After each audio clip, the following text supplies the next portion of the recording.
لما تكوني في علاقة مع راجل متوازن طاقة الذكور عنده عالية بمعنى مبادر، يعني في أغلب الأوقات هو اللي بياخد الخطوات تجاهك، هو اللي بيقترح العزومة، هنروح فين، هنمشي فين، بيتصل يشوفك عملتي ايه، هو مسؤول عنك وعن كل اللي بيخصك وما بيخليكيش تعافري قوي. هو دايما عنده إحساس بالمسؤولية تجاهك وتجاه حاجاتك وصحتك وأوراقك وإجراءاتك، بيحاول يسهل عليك على قد ما يقدر، ما بيبخلش عليك لا بمشاعره ولا بماله ولا بوقته،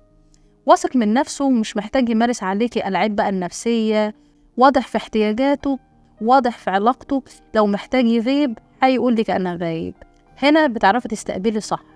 وبتلاقي نفسك مرتاحة مش مفرهدة، معنوياتك دايما عالية، بشرتك وشعرك وهرموناتك كلها كده متظبطة،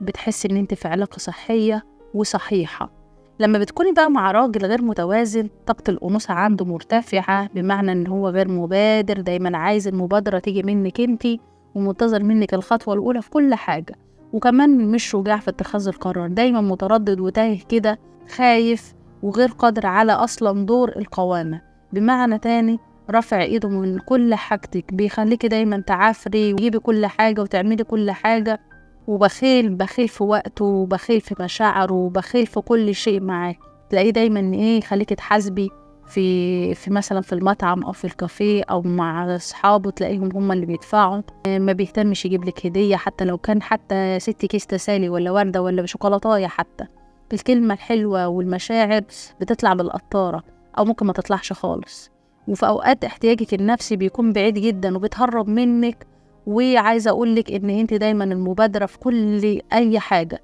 وانت دايما اللي بتبعتيه له، وانت دايما اللي تسالي عليه، وانت اللي دايما تدوري على كل حاجه،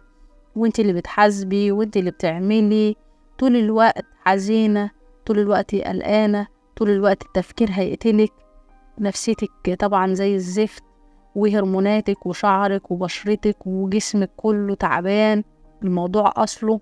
مش لعبة، الموضوع نفسه مش هين. اختاري لنفسك اللي تستحقيه فعلا، واختاري العلاقة فعلا المتزنة اللي تدخلي فيها، مش أي علاقة والسلام، لازم نختار العلاقات اللي فعلا تريحنا،